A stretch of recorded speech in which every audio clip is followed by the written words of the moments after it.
Hello students, so welcome to Physics Wallah, welcome to PW Bangla NEET and JEE pass. তো এই একটা প্রশ্ন বেশ অনেকদিন ধরে আমি দেখছিলাম যে ম্যাম জেন পাসের কাট অফ বলুন। তো আজকে ফাইনালি তোমাদের এই জেন পাস পরীক্ষা হয়ে যাওয়ার পর তার প্রত্যেকটা পরীক্ষার প্রত্যেকটা সাবজেক্টের টিচারদের সাথে ডিসকাশন করে সমস্ত কথাবার্তা বলে আজকে আমি করব যে জেন পাসের এক্সপেক্টেড কাট অফ এবছর কত হতে চলেছে তার একটা ছোট্টখাট্ট একটা আইডিয়া। তো এটাকে প্রথম থেকেই বলে দিই, এই ভিডিওটাকে একদম তোমরা একদম কনক্লুডিভ ভেবে নেবে না, এটা পুরোটাই একটা অ্যাজাম্পশন, একটা এক্সপেকটেশন আমরা রাখতে পারি। তো প্রথমেই বলি যে এবছরে যে পরীক্ষাটা হয়েছিল, যার প্রশ্নপত্রটা তোমরা যখন দেখতে পেয়েছিলে, প্রশ্নপত্র দেখেই তোমাদের যাদের মানে বিভিন্ন রকমের স্টুডেন্টরা পরীক্ষা দিয়েছে, মানে এমন স্টুডেন্ট আছে যারা নিট পরীক্ষা দিতে চলেছে, এমন স্টুডেন্ট আছে যারা শুধুমাত্র জেন পাসের জন্য প্রিপারেশন নিয়েছে, আবার এমন স্টুডেন্ট আছে যারা কি করেছে, যারা এবছরই তারা এইচএস দিয়েছে এবং তারা জেন পাসের কথা জানতে পারে, জেন পাসের ফর্মটা ফিল আপ করে পরীক্ষাটা দিয়েছে। এরকম অনেক ধরনের স্টুডেন্টস কিন্তু পরীক্ষা দিয়েছে। এবং প্রত্যেকটা স্টুডেন্টের কাছে যদি আমি বলি যে যারা ধরো নিটের জন্য প্রিপারেশন নিচ্ছিলে তাদের কাছে হয়তো পেপারটা আপাতভাবে দেখতে গেলে একটু ইজিয়ার লেগেছে। কেন? কারণ তারা নিটের জন্য প্রিপারেশন নিচ্ছিল, ফলে তারা 11 এবং 12টাকে খুব ভালো করে প্রথম থেকে প্রিপারেশন তারা কিন্তু নিয়েছিল, পুরো সিলেবাসটাকেই তারা কভার করেছিল। তো তাদের ক্ষেত্রে পেপারটা হয়তো একটু ইজিয়ার লেভেলে আপাতভাবে তাদের লাগতে পারে। এবার বলি সেই সমস্ত স্টুডেন্টদের কথা যারা শুধুমাত্র একদম জেন পাসের জন্যই পড়েছে এবং জেন পাসের জন্যই প্রিপারেশন নিয়েছে, তাদের ক্ষেত্রেও কিন্তু এবছরের পেপারটা একটু লাস্ট মোমেন্টে একটু ট্রিকি কেন মনে হতে পারে, কারণ হেলথ অ্যাপটিটিউড বলে নতুন একটা সাবজেক্ট হঠাৎ করে পরীক্ষার কয়েক মাস আগে ইনক্লুড করে দেওয়া হয়েছে। এবার চলে আসি থার্ড ক্যাটাগরি স্টুডেন্টদের কথা, যারা কিনা এবছরই এইচএস পরীক্ষা দিয়েছে এবং এবছরই তারা জেন পাস দিয়েছে। এবং এই বছরই এইচএস যারা দিয়েছে তাদের ক্ষেত্রে একটা ছোট্ট ড্রব্যাক হতে পারে, যেহেতু তারা এইচএস দিয়ে তারপরে খুব কম সময় পেয়েছে তারা জেন পাস পরীক্ষাটা দেওয়ার জন্য। কারণ লাস্ট ইয়ার যখন জেন পাস পরীক্ষাটা হয়েছিল সেটা বেশ অনেক দিন পিছিয়ে গেছিল, কিন্তু পরীক্ষাটা অনেকটা টাইম তারা পেয়েছিল। কিন্তু এবছর জাস্ট তারা এইচএস দিয়েছে, তার কিছুদিনের মধ্যেই তারা এইচএস এর পরেই তাদেরকে অনেকে আছে যারা নিটও দিয়েছে এবং তারপরেই তাদেরকে জেন পাসও দিতে হয়েছে। ফলে তারা 12 সিলেবাসটাকে যতটা সুন্দরভাবে রেডি করতে পেরেছে বা রিভাইজ করতে পেরেছে ততটা টাইম কিন্তু তারা 11 দিতে পারেনি। এবং এইখানেই কিন্তু কি হয়েছে, একটা বড় ট্রিক চলে এসছে, একটা বড় ড্রব্যাক চলে এসছে। সেটা কি, যে এবছরে যে কোয়েশ্চেন প্যাটার্নটা ছিল সেটা কিন্তু একটা বড় ধামাকা এনেছে। যে এই যে কিছুদিন আগে আমি তোমাদের লাস্ট ইয়ারে কোয়েশ্চেন আনসারও করাচ্ছিলাম, সেখানেও বলেছিলাম যে 2024-এ যেরকম প্যাটার্ন ছিল কোয়েশ্চেনে, এবছর কিন্তু আমরা সেম প্যাটার্ন দেখতে পাচ্ছি। যেরকম আমরা ছোটবেলায় পড়তাম না যে অড ইভেন ইয়ার্স এর গল্প, এখানেও কিন্তু সেম দেখতে পাচ্ছি যে ইভেন ইয়ার্সে যেমন 2024-এ যে প্যাটার্নটা ফলো হয়েছিল 2026-এও কিন্তু সেম প্যাটার্নটাই ফলো হচ্ছে। তাহলে চলো একটু আমরা পেপারটাকে নিয়ে ছোট্ট করে ডিসকাশনটা করে নিই। তাহলে পরীক্ষা দেওয়ার পর থেকে মাথায় বিভিন্ন প্রশ্ন, যে পরীক্ষা তো হলো কিন্তু কাট অফ কত।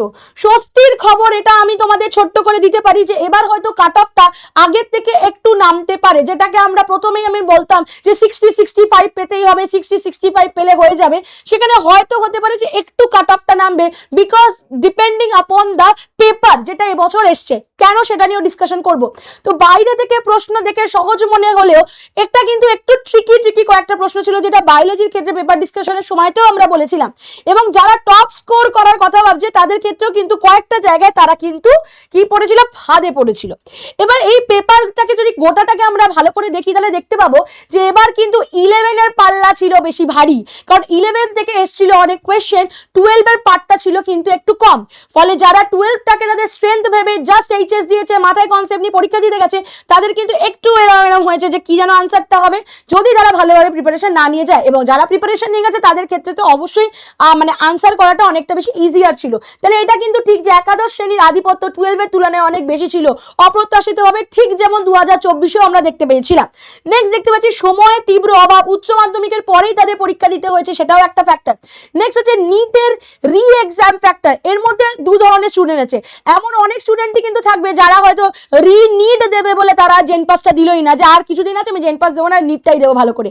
আবার অনেক স্টুডেন্ট আছে যারা একটা সেকেন্ড অপশন হিসেবে রিনিটটাকে সাইডে রেখে তারা জেন পাসটাকে ফোকাস করে পড়ে পরীক্ষা দিতে গেছে। তাহলে দু ধরনের স্টুডেন্টই কিন্তু আমরা এদিকে দেখতে পাবো।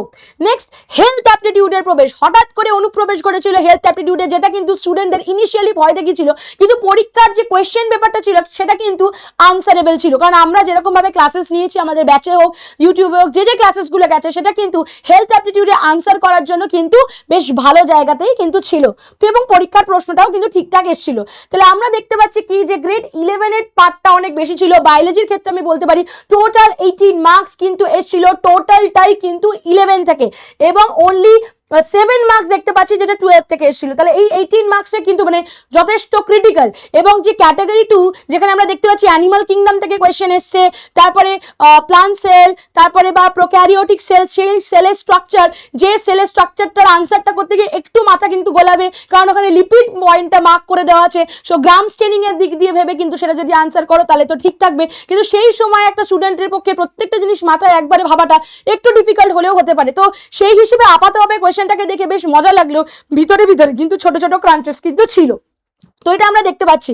ফলে নেক্সট আরেকটা কি, এবং in case of physics also আমরা দেখতে পাচ্ছি কোয়েশ্চেনের লেভেলটা একটু ডিফিকাল্ট ছিল। কেমিস্ট্রিটা আমরা জানি যে একটু মডারেট লেভেলে কোয়েশ্চেন এসেছিল, এবং ইংলিশটাও ছিল একদম আশা করছি মডারেট তোমাদের লেগেছে, এবং হেলথ অ্যাপটিটিউডের কোয়েশ্চেনও কিন্তু আনসারেবলই ছিল। তাহলে এটাই ছিল মোটামুটি কোয়েশ্চেনের প্যাটার্ন। তাহলে যদি আমি তোমাদের বলি যে এই যে পরীক্ষাটা হয়েছে, এবং এই পরীক্ষায় যদি আমি তোমাদের একটা আইডিয়া করে দিই যে বায়োলজিতে মোটামুটি যদি 15 মার্কস মতন তুলে নেওয়া যায়, ইন কেস অফ ফিজিক্স যদি 5 to 7 মার্কস আমরা এক্সপেক্ট করি, দেন চলে আসছি কেমিস্ট্রিতে 10 to 12 মার্কস যদি এক্সপেক্ট করি, এবং ইংলিশেও যদি 12 to 15 মার্কস, এবং যদি হেলথ অ্যাপটিটিউডে যদি আমরা 16 মার্কস মতন এক্সপেক্ট করে থাকি, তাহলে আশা করা যায় 50+ মার্কস তো এমনি হচ্ছে। এবং এই 50+ থেকেই কিন্তু আমরা ছোট্ট করে একটু আইডিয়া করে রাখতে পারি যে এই 50+ মার্কসটাই কিন্তু হতে পারে একটা সেফ স্কোর। এবং 50+ এর থেকে যদি আমি আরো বেটার ভাবে বলি যে 52+-3 যদি এটাকে আমরা রাখি, 52+-3 যদি রাখি, সেটাকে কিন্তু আমরা একটা সেফ স্কোর হিসেবে এক্সপেক্ট করতে পারি অল ওভার। যদি আমি পেপারের ডিফিকাল্টি বা সমস্ত রকম দিক দিয়ে দেখেই যদি বলি যে তোমাদের যদি বায়োলজি, ফিজিক্স, কেমিস্ট্রি সব কিছু, বায়োলজিতে আমি ফুল মার্কস ধরছিও না, 20ও ধরছি না, 15 মার্কস ধরেও যদি আমি দেখি মোটামুটি 50-55 মতন মার্কস যদি চলে আসে, তাহলে 52+-3 আমি বললাম সেটা হতে পারে। তাহলে বায়োলজিটাই কিন্তু সেক্ষেত্রে টাই ব্রেকার হিসেবে কাজ করে। তোমরা নিশ্চয়ই জানো যে মোটামুটি যখন মোর দ্যান ওয়ান স্টুডেন্টের আনসার সেম হয়ে যায়, সেক্ষেত্রে বায়োলজিটা কিন্তু একটা টাই ব্রেকার হিসেবেই কিন্তু কাজ লাগে। দুজন ক্যান্ডিডেটের 1 মার্কস হয়ে গেলে বায়োলজিটা কিন্তু একটা টাই ব্রেকার হয়। আর এবার বায়োলজিতেই কিন্তু একটু ট্রিকি কোয়েশ্চেন্স আমরা দেখতে পেয়েছিলাম। ঠিক আছে, তো এবার চলে আসি যে মোটামুটি যদি আমি একটা মার্কসের একটা আইডিয়া করি যে কিরম কিরম মার্কস ছিল, তো দেখতে পাচ্ছি যদি বায়োলজিতে আমরা মোটামুটি 15, তারপরে 10, ফিজিক্সে, কেমিস্ট্রিতেও 10, তারপরে চলে আসে ওখানে হেলথ অ্যাপটিটিউডে 15, বায়োলজিতেও 15, এবং বাকি সাবজেক্টগুলোতে এরকম ধরে মোটামুটি আমরা 55 মার্কস মতন যদি আমরা দেখি, তাহলে এক্সপেক্ট করতে পারি আমি যদি 52+-3 যদি আমি রাখি, এটাকে আমরা একটা সেফ জোন ভাবতে পারি। কেন আমি 50 বলছি না, মানে 50টা হলো একদম মার্জিনাল, 50টাকে আমি একদম মার্জিনাল রাখছি, তাই জন্য 52+-3, বুঝতে পেরেছো? তাহলে এটাকে আমি কত রাখছি, 52+-3 আমি রাখছি, যেটাকে মোটামুটি যদি ছুতে পারা যায় তাহলে আমরা সেফ জায়গায় থাকতে পারি বলে এক্সপেক্ট করতে পারি। তাহলে এটা টোটালটাই কিন্তু আমার একটা প্রেডিকশনের মধ্যে রয়েছে। এবার আরেকটা জিনিসও আমরা দেখতে পেয়েছি, যেটা আগের বছরের একটা ছিল যে সিট রিজার্ভেশনের ক্ষেত্রে, যেটা আগে ওবিসি এ এবং বি ছিল একসাথে, যেটা 17% পুরো রিজার্ভ ছিল, এখন সেটা চেঞ্জ হয়ে গিয়ে 10% কিন্তু জেনারেলের কাছে চলে এসছে। ওখানে শুধু 7% রয়েছে, এখান থেকে 10% কিন্তু জেনারেলের কাছে চলে এসছে। তো সিট সংখ্যার মধ্যেও কিন্তু একটা চেঞ্জেস আসবে, সেটা আমরা দেখতে পাবো। তো শুধুমাত্র ওবিসি 7%, বাকি 10% সরাসরি জেনারেলদের সিটে কিন্তু যোগ করা হয়েছে। তাহলে এটাও কিন্তু একটা বড় ফ্যাক্টর, র্যাঙ্কের সাথে সাথে তাদের মার্কসের যে একটা ছোট্ট ডিফারেন্স আসবে, হয়তো এটা তাদের কাছে একটা আশার আলো দেখতে পারে তারা। ঠিক আছে, এটা হলো।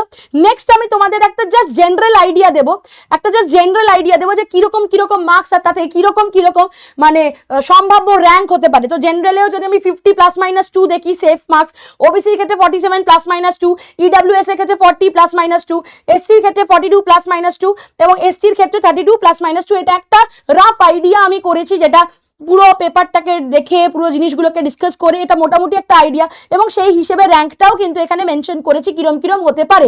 তো আগের বার 3000-এর র্যাঙ্কে এসেছিল, তো আমি সেই জন্য র্যাঙ্কটাকে 2900+-100 করেছি। তো 3000, 3050 এরকম মতন আমরা ম্যাক্সিমাম যেতে পারি ইন কেস অফ জেনারেল। তারপর এখানে 3200 থেকে 3400, 6900, 7500। তো এটা হলো একটা মোর অর লেস ওভারঅল একটা র্যাঙ্ক, এবং তার সাথে মার্কসের একটা আইডিয়া, যেটা আমরা করতে পারি এবছরের পেপার অ্যানালিসিসের পর। ওকে, তো এরপরেই চলে আসি কি, তো আমি বলে রাখি যে নিজেদের সেফ স্কোরকে দেখার পরে আলটিমেট তোমাদের কি পদক্ষেপ হতে চলেছে। তো আমি বলবো কি, কত মার্কস আমি বলেছি 52+-3, এটাকে যদি তোমরা একটা তোমাদের প্রপার জায়গায় ভেবে রাখো, তাহলে এখান ক্ষেত্রে যদি 50+ মার্কস আসছে তোমরা সেফ জোনে নিজেদেরকে ভাবতে পারো, কোনো অসুবিধা নেই। তো 52 ± 3 মানেও তোমরা অবশ্যই নিজেদেরকে সেফ জোনে রাখতে পারো। তো তোমরা অফিসিয়ালি কোনো এখনো কিছু যেহেতু অ্যানাউন্সমেন্ট হয়নি, তো এটাকে মোটামুটি সেফ জোনে রাখতে পারো। কিন্তু যাদের মার্কস অনেক কম আসছে তারা কিন্তু, আমি বলবো যারা কাট অফ থেকে অনেক দূরে আছো জেনারেল হয়েও, তো তাদের আমি বলবো অবশ্যই মপ আপ রাউন্ড বা অন্য রাউন্ডের জন্য অপেক্ষা না করে নেক্সট ইয়ারের জন্য পড়াশোনা কিন্তু শুরু করে দাও। এটা কিন্তু তোমাদের নিজেদের জায়গা, নিজেকে বুঝতে হবে, অন্য কেউ বলবে না। নিজেরা নিজেদের থেকে বেটার অবস্থা কেউ বুঝতে পারে না, তাই না? তো তাই জন্য যখন দেখতে পাচ্ছ যে 50+, 52+ হয়ে যাচ্ছে, তাহলে আমি বলতে পারি এটা সেফ স্কোর মতন। কিন্তু যাদের মার্কস অনেক দূরে, জেনারেল হয়ে ধরো অনেক দূরে, বা আমি যে কাট অফ গুলো বললাম তার থেকে একটু দূরে দূরে, তারা কিন্তু অবশ্যই প্রাইভেট বা মপ আপ রাউন্ডের আশায় বসে না থাকে, নতুন ব্যাচে নতুন ক্লাস স্টার্ট করা শুরু করে দাও, অর্থাৎ নিজেদের পড়াশুনো আবার স্টার্ট করে দাও, নিজেরাই আবার প্রিপারেশন নেওয়া স্টার্ট করে দাও। এটা কিন্তু আমার ছোট্ট একটা আইডিয়া।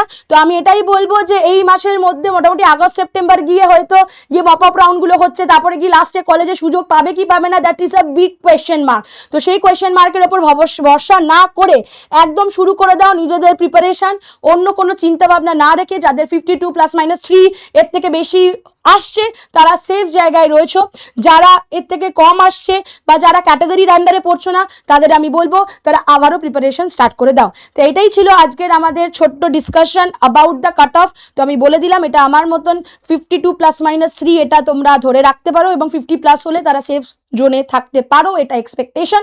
এবার দেখা যাক নেক্সট কি হতে পারে। সো টিল দেন ভালো করে পড়তে থাকো, তোমাদের প্রত্যেকে অল দ্য বেস্ট আর থ্যাংক ইউ।